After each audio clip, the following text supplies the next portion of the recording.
ଦ୍ୱିତୀୟ ରାଜାବଳୀ ଅଧ୍ୟାୟ 16 ରମଲ୍ୟଙ୍କର ପୁତ୍ର ପେକହଙ୍କର ଅଧିକାରର 17 ବର୍ଷରେ ଜିହୁଦାର ରାଜା ଯୋଥାମଙ୍କର ପୁତ୍ର ଆହସ ରାଜ୍ୟ କରିବାକୁ ଆରମ୍ଭ କଲେ।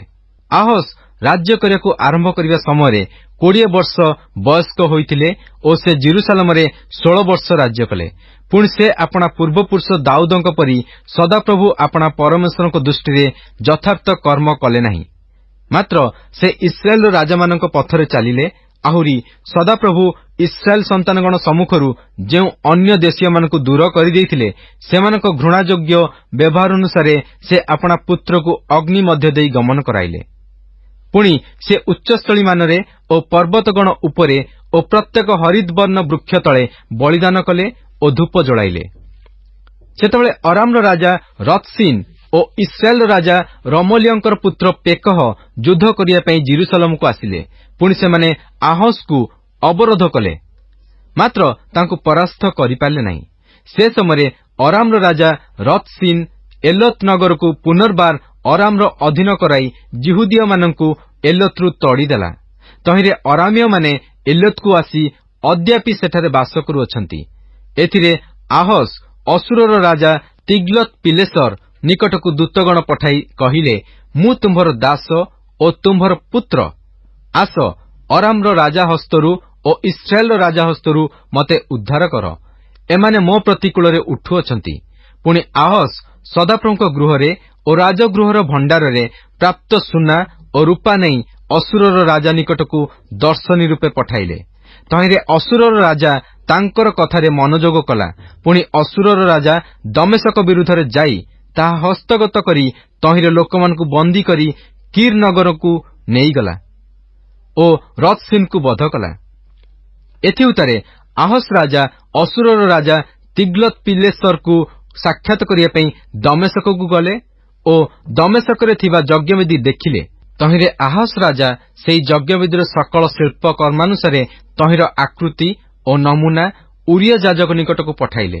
ତେଣୁ ଉରିୟ ଯାଜକ ଏକ ଯଜ୍ଞବେଦୀ ନିର୍ମାଣ କଲା। ଆହସ ରାଜା ଦମେଶକରୁ ଯାହା ଯାହା ପଠାଇଥିଲେ ତଦନୁସାରେ ଆହସ ରାଜା ଦମେଶକରୁ ଆସିବା ପୂର୍ବେ ଉରିୟ ଯାଜକ ସକଳ କର୍ମ କଲା। ପୁଣି ରାଜା ଦମେଶକରୁ ଆସିଲା ଉତ୍ତାରେ ରାଜା ସେହି ଯଜ୍ଞବେଦୀ ଦେଖିଲେ। ଆଉ ରାଜା ସେହି ଯଜ୍ଞବେଦୀ ନିକଟକୁ ଯାଇ ତହିଁ ଉପରେ ବଳିଦାନ କଲେ। ପୁଣି ସେ ସେହି ଯଜ୍ଞବେଦୀ ଉପରେ ଆପଣା ହୋମବଳି ଓ ଭକ୍ଷ୍ୟ ନୈବେଦ୍ୟ ଦଗ୍ଧ କରି ଓ ଆପଣା ପେୟ ନୈବେଦ୍ୟ ଢାଳି ଆପଣା ମଙ୍ଗଳାର୍ଥକ ବଳିର ରକ୍ତ ପ୍ରକ୍ଷେପ କଲେ। ଆଉ ସେ ସଦାପ୍ରଭୁଙ୍କ ସମ୍ମୁଖସ୍ଥିତ ପିତ୍ତଳ ଯଜ୍ଞବେଦୀକି ମନ୍ଦିରର ସମ୍ମୁଖରୁ ଅର୍ଥାତ୍ ଆପଣା ଯଜ୍ଞବେଦୀ ଓ ସଦାପ୍ରଭୁଙ୍କ ଗୃହର ମଧ୍ୟସ୍ଥାନରୁ ତାହା ଆଣି ଆପଣା ଯଜ୍ଞବେଦୀର ଉତ୍ତର ଭାଗରେ ସ୍ଥାପନ କଲେ। ଆହୁରି ଆହସ ରାଜା ଉରିୟ ଯାଜକକୁ ଆଜ୍ଞା ଦେଇ କହିଲେ, ପ୍ରଭାତୀୟ ହୋମବଳି ଓ ସାୟଂକାଳୀନ ଭକ୍ଷ୍ୟ ନୈବେଦ୍ୟ ଓ ରାଜାଙ୍କର ହୋମବଳି ଓ ତାଙ୍କର ଭକ୍ଷ୍ୟ ନୈବେଦ୍ୟ, ପୁଣି ଦେଶସ୍ଥ ସମଗ୍ର ଲୋକଙ୍କ ହୋମବଳି ଓ ସେମାନଙ୍କର ଭକ୍ଷ୍ୟ ନୈବେଦ୍ୟ ଓ ପେୟ ନୈବେଦ୍ୟ ବଡ଼ ଯଜ୍ଞବେଦୀ ଉପରେ ଦଗ୍ଧ କର ଓ ତହିଁ ଉପରେ ହୋମବଳିର ସବୁ ରକ୍ତ ଓ ବଳିଦାନର ସବୁ ରକ୍ତ ପ୍ରକ୍ଷେପ କର। ମାତ୍ର ପ୍ରଶ୍ନ କରଣାର୍ଥେ ପିତ୍ତଳ ଯଜ୍ଞବେଦୀ ମୋ ପାଇଁ ରହିବ। ଏହି ରୂପେ ଉରିୟ ଯାଜକ ଆହସ ରାଜାଙ୍କର ଆଜ୍ଞା ପ୍ରମାଣେ ସବୁ କର୍ମ କଲା। ପୁଣି ଆହସ ରାଜା ବୈଠିକୀମାନର ମଧ୍ୟଦେଶ କାଟି ତହିଁରୁ ପ୍ରକ୍ଷାଳନ ପାତ୍ର ସ୍ଥାନାନ୍ତର କଲେ। ଆଉ ସମୁଦ୍ର ରୂପପାତ୍ର ତଳେ ଯେଉଁ ଯେଉଁ ପିତ୍ତଳମୟ ଗୋରୁ ଥିଲା ସେ ସବୁର ଉପରୁ ତାହା ନେଇ ପଥର ଚଟାଣ ଉପରେ ରଖିଲେ। ଆଉ ସେମାନେ ବିଶ୍ରାମ ଦିନ ନିମନ୍ତେ ମନ୍ଦିର ମଧ୍ୟରେ ଯେଉଁ ଆବୃତ ପଥ ଓ ରାଜାଙ୍କର ପ୍ରବେଶାର୍ଥେ ଯେଉଁ ବହିର୍ଦ୍ୱାର କରିଥିଲେ ତାହା ସେ ଅସୁରର ରାଜାର ଭୟରେ ସଦାପ୍ରଭୁଙ୍କ ମନ୍ଦିର ଆଡ଼କୁ ଫେରାଇଲେ। ଏହି ଆହସଙ୍କର ଅବଶିଷ୍ଟ କ୍ରିୟାର ବୃତ୍ତାନ୍ତ କଣ ଜିହୁଦା ରାଜାମାନଙ୍କ ଇତିହାସ ପୁସ୍ତକରେ ଲେଖା ନାହିଁ? ଅନନ୍ତର ଆହସ ଆପଣା ପିତୃଲୋକଙ୍କ ସହିତ ଶୟନ କଲେ ଓ ଦାଉଦ ନଗରରେ ଆପଣା ପିତୃଲୋକଙ୍କ ସହିତ କବର ପାଇଲେ। ତେଣୁ ତାଙ୍କର ପୁତ୍ର ହିଜକିୟ ତାଙ୍କର ପଦରେ ରାଜ୍ୟ କଲେ। ଦ୍ୱିତୀୟ ରାଜାବଳୀ ଅଧ୍ୟାୟ 17 ଜିହୁଦାର ରାଜା ଆହସଙ୍କର ଅଧିକାରର 12 ବର୍ଷରେ ଏଲାଙ୍କର ପୁତ୍ର ହୋସେୟ ସମରିୟାରେ ଇସ୍ରାଏଲ ଉପରେ ରାଜ୍ୟ କରିବାକୁ ଆରମ୍ଭ କରି 9 ବର୍ଷ ରାଜ୍ୟ କଲେ। ପୁଣି ସେ ସଦାପ୍ରଭୁଙ୍କ ଦୃଷ୍ଟିରେ କୁକର୍ମ କଲେ, ମାତ୍ର ଆପଣା ପୂର୍ବବର୍ତ୍ତୀ ଇସ୍ରାଏଲ ରାଜାମାନଙ୍କ ତୁଲ୍ୟ ନୁହେଁ। ତାଙ୍କ ବିରୁଦ୍ଧରେ ଅସୁରର ରାଜା ସଲମନେସର ଆସିଲା। ତହିଁରେ ହୋସେୟ ତାହାର ଦାସ ହେଲେ ଓ ତାହା ନିକଟକୁ ଦର୍ଶନୀ ଆଣିଲେ। ଏଉତାରେ ଅସୁରର ରାଜା ହୋସେୟଙ୍କଠାରେ ଚକ୍ରାନ୍ତ ଭାବ ଦେଖିଲା, କାରଣ ସେ ମିଶରର ସୋ ରାଜା ନିକଟକୁ ଦୂତଗଣ ପଠାଇଲେ। ପୁଣି ଅସୁରର ରାଜାଙ୍କୁ ଯେପରି ବର୍ଷକୁ ବର୍ଷ ଦର୍ଶନୀ ଦେଉଥିଲେ ସେପରି ଆଉ ଦେଲେ ନାହିଁ। ଏଣୁ ଅସୁରର ରାଜା ତାଙ୍କୁ ରୁଦ୍ଧ କରି କାରାଗାରରେ ବନ୍ଦ କଲା। ତହିଁରେ ଅସୁରର ରାଜା ସମସ୍ତ ଦେଶ ଆକ୍ରମଣ କଲା ଓ ସମରିୟାକୁ ଯାଇ ତାହା 3 ବର୍ଷ ପର୍ଯ୍ୟନ୍ତ ଅବରୋଧ କଲା। ହୋସେୟାଙ୍କର ଅଧିକାରର 9ମ ବର୍ଷରେ ଅସୁରର ରାଜା ସମରିୟା ହସ୍ତଗତ କଲା ଓ ଇସ୍ରାଏଲକୁ ଅସୁରକୁ ନେଇଯାଇ ହଲହରେ ଓ ହାବରରେ, ଗୋସୋନ ନଦୀ ତୀରରେ ଓ ମାଦୀୟମାନଙ୍କ ନାନା ନଗରରେ ରଖିଲା। ଏଥିର କାରଣ ଏହି, ଇସ୍ରାଏଲ ସନ୍ତାନଗଣର ଯେଉଁ ସଦାପ୍ରଭୁ ପରମେଶ୍ୱର ସେମାନଙ୍କୁ ମିଶ୍ର ଦେଶରୁ ଅର୍ଥାତ୍ ମିଶ୍ରୀୟ ରାଜା ଫାରୋର ହସ୍ତାଧୀନରୁ ବାହାର କରି ଆଣିଥିଲେ, ତାହାଙ୍କ ବିରୁଦ୍ଧରେ ସେମାନେ ପାପ କରି ଅନ୍ୟ ଦେବଗଣକୁ ଭୟ କଲେ ଓ ସଦାପ୍ରଭୁ ଇସ୍ରାଏଲ ସନ୍ତାନଗଣ ସମ୍ମୁଖରୁ ଯେଉଁ ଅନ୍ୟ ଦେଶୀୟମାନଙ୍କୁ ଦୂର କରିଦେଇଥିଲେ ସେମାନଙ୍କ ଓ ଇସ୍ରାଏଲ ରାଜାମାନଙ୍କ ସ୍ଥାପିତ ବିଧିରେ ଚାଲିଲେ। ଆହୁରି ଇସ୍ରାଏଲ ସନ୍ତାନଗଣ ଗୋପନରେ ସଦାପ୍ରଭୁ ଆପଣାମାନଙ୍କ ପରମେଶ୍ୱରଙ୍କ ବିରୁଦ୍ଧରେ ଅଯଥାର୍ଥ କର୍ମ କଲେ ଓ ପ୍ରହରୀମାନଙ୍କ ଦୁର୍ଗଠାରୁ ପ୍ରାଚୀର ବେଷ୍ଟିତ ନଗର ପର୍ଯ୍ୟନ୍ତ ଆପଣାମାନଙ୍କ ସକଳ ନଗରରେ ଉଚ୍ଚସ୍ଥଳୀମାନ ପ୍ରସ୍ତୁତ କଲେ। ଆଉ ସେମାନେ ଆପଣାମାନଙ୍କ ପାଇଁ ପ୍ରତ୍ୟେକ ଉଚ୍ଚ ପର୍ବତ ଉପରେ ଓ ପ୍ରତ୍ୟେକ ହରିତବର୍ଣ୍ଣ ବୃକ୍ଷ ମୂଳେ ସ୍ତମ୍ଭ ଓ ଆସେରା ମୂର୍ତ୍ତିମାନ ସ୍ଥାପନ କଲେ।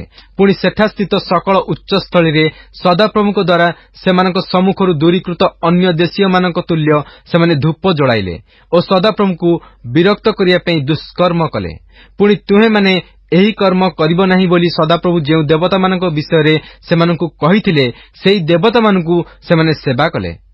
ତଥାପି ସଦାପ୍ରଭୁ ପ୍ରତ୍ୟେକ ଭବିଷ୍ୟତ ବକ୍ତା ଓ ପ୍ରତ୍ୟେକ ଦର୍ଶକ ଦ୍ୱାରା ଇସ୍ରାଏଲ ପ୍ରତି ଓ ଜିହୁଦା ପ୍ରତି ସାକ୍ଷ୍ୟ ଦେଇ କହିଲେ, ତୁମ୍ଭେମାନେ ଆପଣାମାନଙ୍କ କୁପଥରୁ ଫେର, ଆଉ ଆମ୍ଭେ ତୁମମାନଙ୍କ ପିତୃଲୋକଙ୍କୁ ଯେ ସମସ୍ତ ବ୍ୟବସ୍ଥା ଆଜ୍ଞା କରିଅଛୁ ଓ ଯାହା ଆପଣା ଦାସ ଭବିଷ୍ୟତ ବକ୍ତାଗଣର ହସ୍ତ ଦ୍ୱାରା ତୁମମାନଙ୍କ ନିକଟକୁ ପଠାଇଅଛୁ ତଦନୁସାରେ ଆମ୍ଭର ଆଜ୍ଞା ଓ ବିଧି ସବୁ ପାଳନ କର।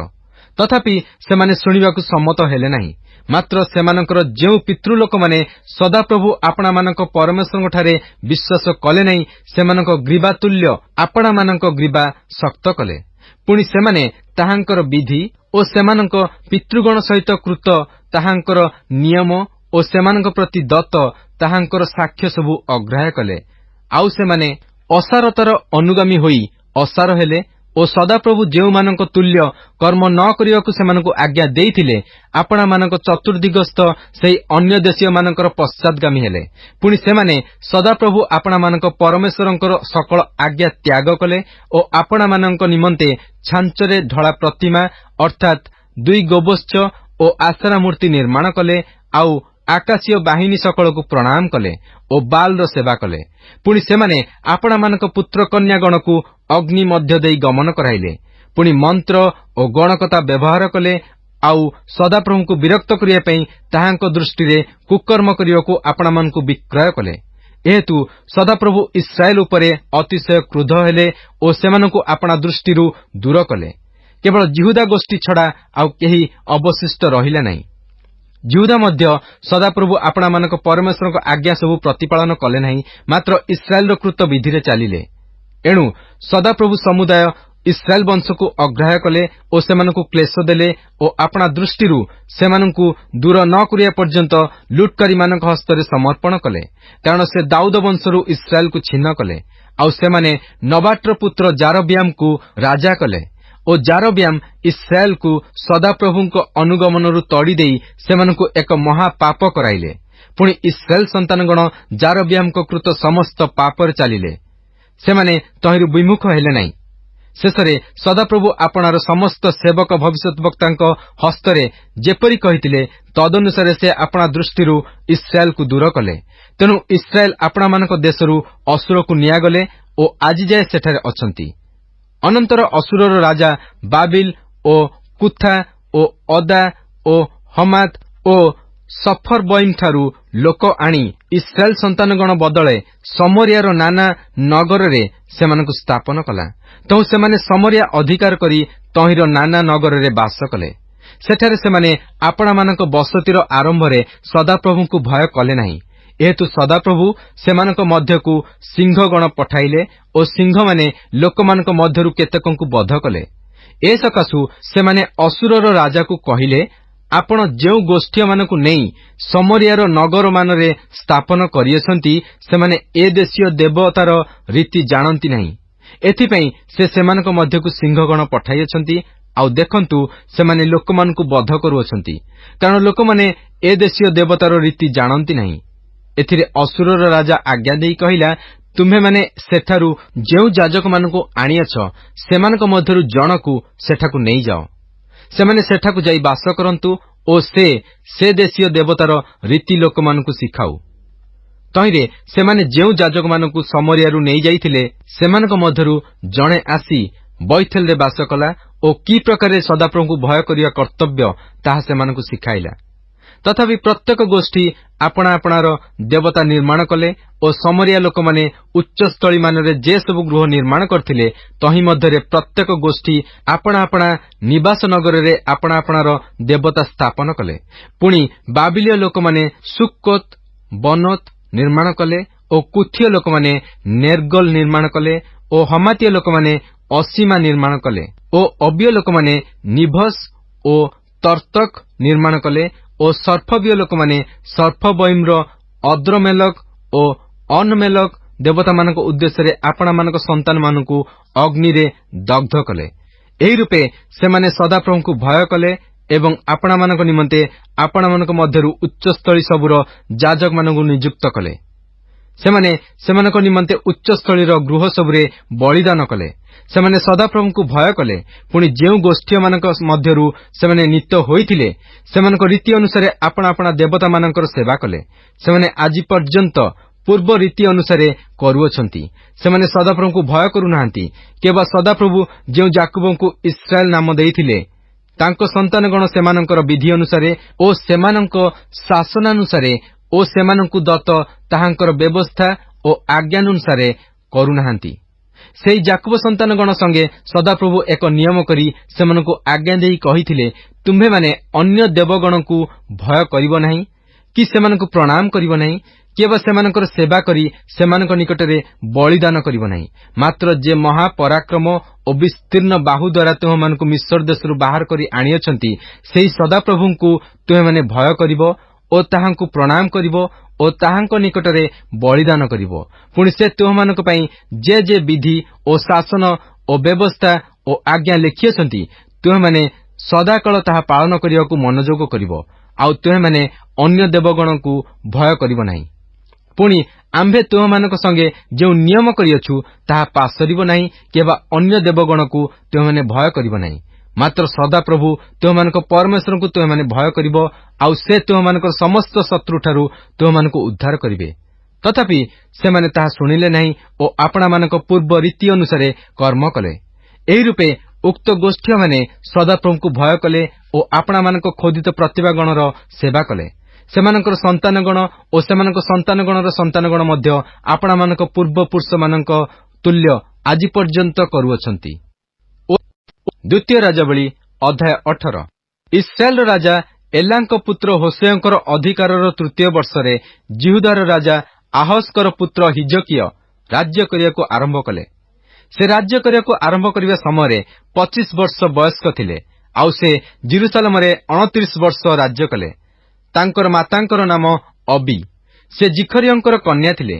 ପୁଣି ସେ ଆପଣା ପୂର୍ବପୁରୁଷ ଦାଉଦଙ୍କର ସମସ୍ତ କ୍ରିୟାନୁସାରେ ସଦାପ୍ରଭୁଙ୍କ ଦୃଷ୍ଟିରେ ଯଥାର୍ଥ କର୍ମ କଲେ। ସେ ଉଚ୍ଚସ୍ଥଳୀ ସବୁ ଦୂର କରିଦେଲେ ଓ ସ୍ତମ୍ଭ ସବୁ ଭାଙ୍ଗି ପକାଇଲେ ଓ ଆଶେରା ମୂର୍ତ୍ତି କାଟି ପକାଇଲେ। ପୁଣି ମୋଶା ନିର୍ମିତ ପିତ୍ତଳ ସର୍ପ ଖଣ୍ଡ ଖଣ୍ଡ କରି ଭାଙ୍ଗିଦେଲେ, କାରଣ ତହିଁ ଉଦ୍ଦେଶ୍ୟରେ ଇସ୍ରାଏଲ ସନ୍ତାନଗଣ ସେ ସମୟ ପର୍ଯ୍ୟନ୍ତ ଧୂପ ଜଳାଉଥିଲେ। ଆଉ ସେ ତାହାର ନାମ ନହୁଷ୍ଟର୍ଣ୍ଣ ପିତ୍ତଳ ଖଣ୍ଡ ରଖିଲେ। ସେ ସଦାପ୍ରଭୁ ଇସ୍ରାଏଲର ପରମେଶ୍ୱରଙ୍କଠାରେ ବିଶ୍ୱାସ କଲେ। ତାଙ୍କର ପରବର୍ତ୍ତୀ ଜିହୁଦାର ସମସ୍ତ ରାଜାଙ୍କ ମଧ୍ୟରେ କେହି ତାଙ୍କ ପରି ନଥିଲେ, କିମ୍ବା ତାଙ୍କର ପୂର୍ବବର୍ତ୍ତୀମାନଙ୍କ ମଧ୍ୟରେ କେହି ନଥିଲେ, କାରଣ ସେ ସଦାପ୍ରଭୁଙ୍କ ପ୍ରତି ଆସକ୍ତ ହେଲେ। ସେ ତାହାଙ୍କ ଅନୁଗମନରୁ ବିମୁଖ ହେଲେ ନାହିଁ। ଆଉ ସଦାପ୍ରଭୁ ମୋଶାଙ୍କୁ ଯାହା ଆଜ୍ଞା କରିଥିଲେ, ତାହାଙ୍କର ସେ ସବୁ ଆଜ୍ଞା ସେ ପାଳନ କଲେ। ପୁଣି ସଦାପ୍ରଭୁ ତାଙ୍କର ସହବର୍ତ୍ତୀ ହେଲେ। से जेकोसी आड़े गले से आड़े कुशल प्राप्त हेले आउ से असुर राजार विद्रोही होई ताहार सेवा कले नाही। से घसा और तहिर सीमा पर्यंत प्रहरी मानक दुर्गठारु प्राचीर बेष्टित नगर पर्यंत पलेस्टिया मानकु संहार कले। अनंतर हिजकिया राजांक अधिकारर चतुर्थ वर्षरे अर्थात इस्राएल राजा एलांकर पुत्र होसेयंकर अधिकारर सप्तम वर्षरे असुरर राजा सलमनेसर समरिया प्रतिकूल आसी ताहा अवरोध कला। पुणी 3 वर्षर शेषरे सेमाने ताहा हस्तगत कले।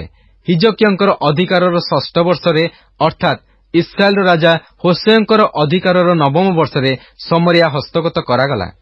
एउतारे असुरर राजा इस्राएल को असुर को नहीं जाई हलहरे ओ हाबरे गोसन नदी तीर ओ मादिया मानक नाना नगर रे सेमानकु रखिला। कारण सेमाने सदाप्रभु आपणा मानक परमेश्वर रबरे अवधान कले नाही, मात्र ताहांक नियम ओ सदाप्रभुक सेवक मोसांकर समस्त आज्ञा लंघन कले ओ ताहा शुणियाकु सम्मत हेले नाही कि ताहा पालन कले नाही। एउतारे हिजकिया राजांकर अधिकारर 14 वर्षरे असुरर राजा सनहेरीब जिहुदार सकल प्राचीर बेष्टित नगर प्रतिकूल आसी ताहा सबु हस्तगत कला। एथिरे जिहुदार राजा हिजकिया लाखिसकु असुरर राजा निकटकु लोक पठाई कहिले, मु अपराध कली, मो निकटरु फेरी जाउंतु। आपण मो उपरे जेउ भार थोइबे ताहा मु बहिबी। तो असुरर राजा जिहुदार राजा हिजकियंक उपरे 300 तालंत रूपा ओ 30 तालंत सुना निरूपण कला। तहिरे हिजकिया सदाप्रभुक गृहरे ओ राजगृहर भंडार मानरे प्राप्त समस्त रूपा ताहाकु देले। से समय हिजकिया सदाप्रभुक मंदिर द्वार सबुरु ओ जिहुदार राजा हिजकियंक द्वारा मंडित स्तंभ सबुरु सुवर्ण काटी असुरर राजा को देले। अनंतर असुरर राजा लाखिस ठारु तर्तन ओ रबसारिस ओ रबसाकी महासैन्य सहित जेरुसालेम को हिजकिया राजांक कतिकी पठाइला। तो सेमाने यात्रा करी जेरुसालेम को आसिले आउ सेठारे उपस्थित हुंते सेमाने रजकर क्षेत्र पथस्थित उपर पुष्करिणीर नाळ निकटरे ठिया हेले। पुणी सेमाने राजांकु डाकन्ते हिल्कियर पुत्र इलियाकिम नामक राजगृहाध्यक्ष ओ शिबन लेखक ओ आसफ्र पुत्र जोयाह नामक इतिहास लेखक बाहर होई सेमानक निकटକୁ आसिले। तहिरे रबसाकी सेमानकु कहिला, एबे तुमे माने हिजकियंकु कुह, महाराज असुरर राजा एही कथा कहंती, तुमे एही जो विश्वास करूअछ ताहा की रूप विश्वास? युद्ध करिया पई मंत्रणा ओ बळ अछि बोली तुमे कहूअछ, मात्र ताहा केवल वृथा कथा। तुमे काहा ऊपर निर्भर करी मोहर विद्रोही होइअछ? देख, तुमे एही छेचा नळर जष्टि रूप मिश्र ऊपर निर्भर करूअछ, मात्र केही तही ऊपरे आउजिले ताहा ताहार हातरे पसी फोड़ी पकाइब। जो माने मिस्र राजा फारो ऊपर निर्भर रखंती से समस्तଙ୍କ प्रति से तो एही प्रकार।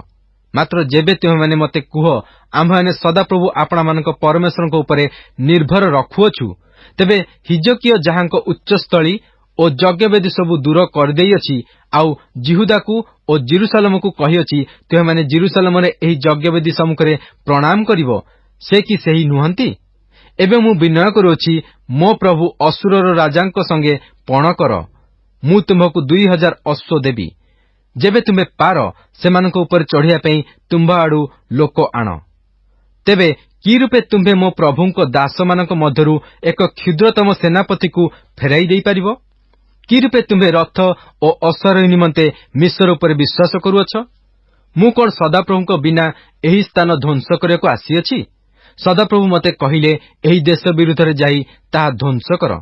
एथिरे हिल्कियर पुत्र इलियाकिम ओ शिब्न ओ जोयाह रबसाकी को कहिले, विनय करूअछु, आपण अरामिया भाषा रे आपणा दास मानकु कहंतु, कारण आम्भे माने ताहा बुझुअछु। पुणी प्राचीरर उपरिस्थ लोकमानक कर्णगोचर रे आम्भ मानकु जिहुदीय भाषा रे न कहंतु। मात्र रबसाकी सेमानकु कहिला, मो प्रभु की तुंभ प्रभुंकु ओ तुंभकु एही सबु कथा कहया पई पठाई अछंती? एही जो लोक माने तुममानक संगे आपणा आपणा विष्ठा खाइबाकू ओ मूत्र पीबाकू प्राचीर उपरे बसी अछंती, सेमानक निकटकू कोन मते पठाई नाहांती? तो रबसाकी ठिया होई उच्च स्वर रे जिहुदीय भाषा रे एही कथा कहिला, तुमे माने महाराज असुरर राजांक कथा सुन। ରାଜା ଏହି କଥା କହନ୍ତି, ତୁମମାନଙ୍କୁ ଭୁଲାଇବା ପାଇଁ ହିଜକିୟକୁ ନ ଦିଅ, କାରଣ ସେ ତୁମମାନଙ୍କୁ ମୋ ହସ୍ତରୁ ଉଦ୍ଧାର କରିପାରିବ ନାହିଁ। କିଏବା ସଦାପ୍ରଭୁ ନିଶ୍ଚୟ ଆମ୍ଭମାନଙ୍କୁ ଉଦ୍ଧାର କରିବେ ଓ ଏହି ନଗର ଅସୁରୀୟ ରାଜାର ହସ୍ତଗତ ହେବ ନାହିଁ। ଏହି କଥା କହି ହିଜକିୟ ସଦାପ୍ରଭୁଙ୍କଠାରୁ ତୁମମାନଙ୍କର ବିଶ୍ୱାସ ନ ଜନ୍ମାଉ। ହିଜକିୟର କଥା ଶୁଣ ନାହିଁ, କାରଣ ଅସୁରୀୟ ରାଜା ଏହି କଥା କହନ୍ତି, ତୁମେମାନେ ମୋ ସଙ୍ଗେ ସନ୍ଧି କର ଓ ମୋ କତିକି ବାହାରି ଆସ ଓ ପ୍ରତ୍ୟେକେ ଆପଣା ଆପଣା ଦ୍ରାକ୍ଷା ଫଳ ଓ ପ୍ରତ୍ୟେକେ ଆପଣା ଆପଣା ଡିମ୍ବୁରି ଫଳ ଭୋଜନ କର, ଆଉ ପ୍ରତ୍ୟେକେ ଆପଣା ଆପଣା କୂପ ଜଳ ପାନ କର। ଶେଷରେ ମୁଁ ଆସି ତୁମମାନଙ୍କର ସ୍ୱଦେଶ ତୁଲ୍ୟ ଏକ ଦେଶକୁ, ଅର୍ଥାତ୍ ଶସ୍ୟ ଓ ଦ୍ରାକ୍ଷାରସମୟ ଦେଶ, ଆଉ ରୋଟି ଓ ଦ୍ରାକ୍ଷା କ୍ଷେତ୍ରମୟ ଦେଶ, ଆଉ ତୈଳଜିତ ଓ ମଧୁମୟ ଦେଶକୁ ତୁମମାନଙ୍କୁ ନେଇଯିବି। ତହିଁରେ ତୁମେମାନେ ବଞ୍ଚିବ ଓ ମରିବ ନାହିଁ। ପୁଣି ସଦାପ୍ରଭୁ ଆମମାନଙ୍କୁ ଉଦ୍ଧାର କରିବେ ବୋଲି କହି ହିଜକିୟ ତୁମମାନଙ୍କୁ ମଣାଇଲେ ତାହାର କଥା ତୁମେମାନେ ଶୁଣ ନାହିଁ। ନାନା ଗୋଷ୍ଠୀମାନଙ୍କ ଦେବତାଗଣ ମଧ୍ୟରୁ କୌଣସି ଦେବତା କଣ ଅସୁରୀୟ ରାଜାଙ୍କ ହସ୍ତରୁ ଆପଣା ଦେଶ ଉଦ୍ଧାର କରିଅଛି? ହମାତ୍ର ଓ ଅର୍ପଦର ଦେବତାମାନେ କାହାନ୍ତି? ସର୍ଫବଇମର ଓ ହେନାର ଓ ଅବାର ଦେବତାମାନେ କାହାନ୍ତି? ସେମାନେ କଣ ମୋ ହସ୍ତରୁ ସମରିୟାକୁ ଉଦ୍ଧାର କରିଅଛନ୍ତି? ନାନା ଗୋଷ୍ଠୀୟ ସମସ୍ତ ଦେବତା ମଧ୍ୟରେ କିଏ ଆପଣା ଦେଶକୁ ମୋ ହସ୍ତରୁ ଉଦ୍ଧାର କରିଅଛି, ଯେ ସଦାପ୍ରଭୁ ମୋ ହସ୍ତରୁ ଜେରୁସାଲେମକୁ ଉଦ୍ଧାର କରିବେ? ମାତ୍ର ଲୋକମାନେ ନୀରବ ହୋଇ ରହିଲେ, ଗୋଟିଏ କଥା ଉତ୍ତର କଲେ ନାହିଁ, କାରଣ ତାହାକୁ ଉତ୍ତର ନ ଦିଅ ବୋଲି ରାଜାଙ୍କର ଆଜ୍ଞା ଥିଲା। ଏ ଉତ୍ତରେ ହିଲ୍କିୟର ପୁତ୍ର ଇଲିଆକିମ୍ ନାମକ ରାଜଗୃହାଧ୍ୟକ୍ଷ ଓ ସିବ୍ନ ଲେଖକ ଓ ଆସଫର ପୁତ୍ର ଜୋୟାହ ନାମକ ଇତିହାସ ଲେଖକ ଆପଣା ଆପଣା ବସ୍ତ୍ର ଚିରି ହିଜକିୟଙ୍କ ନିକଟକୁ ଆସି ରବସାକିର କଥା ସବୁ ତାଙ୍କୁ ଜଣାଇଲେ। ଦ୍ୱିତୀୟ ରାଜାବଳୀ ଅଧ୍ୟାୟ 19। ଏଥିରେ ହିଜକିୟ ରାଜା ତାହା ଶୁଣନ୍ତେ ଆପଣା ବସ୍ତ୍ର ଚିରି ଓ ଅଖା ଘୋଡ଼ି ହୋଇ ସଦାପ୍ରଭୁଙ୍କ ଗୃହକୁ ଗଲେ। ପୁଣି ରାଜଗୃହାଧ୍ୟକ୍ଷ ଇଲିଆକିମ୍କୁ ଓ ସିବ୍ନ ଲେଖକକୁ ଓ ଯାଜକମାନଙ୍କ ପ୍ରାଚୀନ ବର୍ଗକୁ ଅଖା ଘୋଡ଼ାଇ ଆମୋସର ପୁତ୍ର ଜିସାୟ ଭବିଷ୍ୟତ ବକ୍ତାଙ୍କ ନିକଟକୁ ପଠାଇଲେ। ତହିଁରେ ସେମାନେ ତାଙ୍କୁ କହିଲେ, ହିଜକିୟ କହନ୍ତି, ଆଜି ଦିନ ଆପଦ ଓ ଅନୁଯୋଗ ଓ ଅପମାନର ଦିନ, କାରଣ ବାଳକଗଣ ପ୍ରସବ ଦ୍ୱାରରେ ଉପସ୍ଥିତ, ମାତ୍ର ପ୍ରସବ କରିବାକୁ ଶକ୍ତି ନାହିଁ। ହୋଇପାରେ ଜୀବତ୍ ପରମେଶ୍ୱରଙ୍କୁ ଧିକ୍କାର କରିବା ପାଇଁ ଆପଣା ପ୍ରଭୁ ଅସୁରୀୟ ରାଜା ଦ୍ୱାରା ପ୍ରେରିତ ରବସାକିର ସମସ୍ତ କଥା ସଦାପ୍ରଭୁ ତୁମ ପରମେଶ୍ୱର ଶୁଣିବେ। ପୁଣି ସଦାପ୍ରଭୁ ତୁମ ପରମେଶ୍ୱର ଯେଉଁ କଥା ଶୁଣିଅଛନ୍ତି ତହିଁ ଲାଗି ଅନୁଯୋଗ କରିବେ। ଏହେତୁ ଯେଉଁ ଅବଶିଷ୍ଟାଂଶ ଅଛନ୍ତି ସେମାନଙ୍କ ନିମନ୍ତେ ତୁମ୍ଭେ ପ୍ରାର୍ଥନା କର। ଏହି ରୂପେ ହିଜକିୟ ରାଜାଙ୍କର ଦାସମାନେ ଜିସାୟଙ୍କ ନିକଟରେ ଉପସ୍ଥିତ ହେଲେ। ତହିଁରେ ଜିସାୟ ସେମାନଙ୍କୁ କହିଲେ, ତୁମେମାନେ ଆପଣା ପ୍ରଭୁଙ୍କୁ କହିବ, ସଦାପ୍ରଭୁ ଏହା କହନ୍ତି, ଅସୁରୀୟ ରାଜାର ଦାସମାନେ ଆମ୍ଭକୁ ନିନ୍ଦା କରିବାର ଯେଉଁ କଥା ତୁମେ ଶୁଣିଅଛ, ତହିଁରେ ଭୀତ ନ ହୁଅ। ଦେଖ, ଆମ୍ଭେ ତାହା ମଧ୍ୟରେ ଏକ ଆତ୍ମା ଦେବା, ପୁଣି ସେ କୌଣସି ଜନରବ ଶୁଣି ଆପଣା ଦେଶକୁ ଫେରିଯିବ, ଆଉ ଆମ୍ଭେ ତାହାର ନିଜ ଦେଶରେ ଖଡ୍ଗ ଦ୍ୱାରା ତାହାକୁ ନିପାତ କରିବା। ଅନନ୍ତର ଅସୁରୀୟ ରାଜା ଲାଖିସଠାରୁ ପ୍ରସ୍ଥାନ କରିଅଛି ବୋଲି ରବସାକି ଶୁଣି ଫେରିଗଲା ଓ ତାହାକୁ ଲିବ୍ନା ବିରୁଦ୍ଧରେ ଯୁଦ୍ଧ କରୁଥିବାର ଦେଖିଲା। ପୁଣି ଅସୁରୀୟ ରାଜା କୁଶ ଦେଶୀୟ ତିହର୍କ ରାଜା ବିଷୟରେ ଏହି କଥା ଶୁଣିଲା, ଦେଖ, ସେ ତୁମ୍ଭ ବିରୁଦ୍ଧରେ ଯୁଦ୍ଧ କରିବାକୁ ଆସିଅଛି। ତେଣୁ ସେ ହିଜକିୟଙ୍କ ନିକଟକୁ ପୁନର୍ବାର ଦୂତମାନଙ୍କୁ ପଠାଇ କହିଲା, ତୁମେମାନେ ଜିହୁଦାର ରାଜା ହିଜକିୟଙ୍କୁ ଏହି କଥା କହିବ, ଜେରୁସାଲେମ ଅସୁରୀୟ ରାଜାର ହସ୍ତଗତ ହେବ ନାହିଁ। ଏହି କଥା କହି ତୁମ୍ଭର ବିଶ୍ୱାସ ଭୂମି ପରମେଶ୍ୱର ତୁମ୍ଭକୁ ନ ଭୁଲାଉନ୍ତୁ। ଦେଖ, ଅସୁରୀୟ ରାଜାମାନେ ବର୍ଜନୀୟ ରୂପେ ବିନାଶ କରିବା ଦ୍ୱାରା ସମୁଦାୟ ଦେଶ ପ୍ରତି ଯାହା କରିଅଛନ୍ତି ତାହା ତୁମ୍ଭେ ଶୁଣିଅଛ। ତେବେ ତୁମ୍ଭେ କଣ ଉଦ୍ଧାର ପାଇବ? ଆମ୍ଭ ପିତୃଲୋକମାନେ ଯେଉଁ ଗୋସନ ଓ ହାରଣ ଓ ରେତ୍ସବ ଦେଶୀୟମାନଙ୍କୁ ଓ ତଲସର ନିବାସୀ ଏଦନ ସନ୍ତାନମାନଙ୍କୁ ବିନାଶ କଲେ, ସେମାନଙ୍କର ଦେବତାମାନେ କଣ ସେମାନଙ୍କୁ ଉଦ୍ଧାର କଲେ? ହମାତ୍ର ରାଜା ଓ ଅର୍ପଦର ରାଜା ଓ ସଫରବଇମ ନଗରର ହେନାର ଓ ଅବାର ରାଜା କାହାନ୍ତି? ତହିଁରେ ହିଜକିୟ ଦୂତମାନଙ୍କଠାରୁ ପତ୍ର ଗ୍ରହଣ କରି ତାହା ପାଠ କଲେ। ଆଉ ହିଜକିୟ ସଦାପ୍ରଭୁଙ୍କ ଗୃହକୁ ଯାଇ ସଦାପ୍ରଭୁଙ୍କ ସମ୍ମୁଖରେ ତାହା ମେଲାଇଲେ। ଆଉ ହିଜକିୟ ସଦାପ୍ରଭୁଙ୍କ ସମ୍ମୁଖରେ ପ୍ରାର୍ଥନା କରି କହିଲେ, ହେ କିରୁବଗଣ ଉପରେ ଉପବିଷ୍ଟ ସଦାପ୍ରଭୁ, ଇସ୍ରାଏଲର ପରମେଶ୍ୱର, ତୁମ୍ଭେ, କେବଳ ତୁମ୍ଭେ ପୃଥିବୀସ୍ଥ ସମୁଦାୟ ରାଜ୍ୟର ପରମେଶ୍ୱର ଅଟ। ତୁମ୍ଭେ ସ୍ୱର୍ଗ ଓ ପୃଥିବୀ ନିର୍ମାଣ କରିଅଛ। ହେ ସଦାପ୍ରଭୁ, ଆପଣା କର୍ଣ୍ଣ ଡେର ଓ ଶୁଣ। ହେ ସଦାପ୍ରଭୁ, ଆପଣା ଚକ୍ଷୁ ଫିଟାଅ ଓ ଦେଖ। जीवत परमेश्वर को धिक्कार करने सनहेरिब जहाँ कही पठाइअछि ताहार सेही कथा शुण। हे सदाप्रभु, असीरिय राजा माने नाना गोष्ठी और सेमानक देश उच्छिन्न करिअछन्ति और सेमानक देवतागण को अग्नि रे निक्षेप करिअछन्ति। यह सत्य, कारण सेमाने परमेश्वर नथिले, मनुष्यर हस्तकृत कर्म काष्ठ और प्रस्तर मात्र। एहेतु सेही राजा माने सेमानक विनाश कले। एणु एबे हे सदाप्रभु, आम्भमानक परमेश्वर मु विनय करुअछि, ताहार हस्तरु आम्भमानकु उद्धार कर।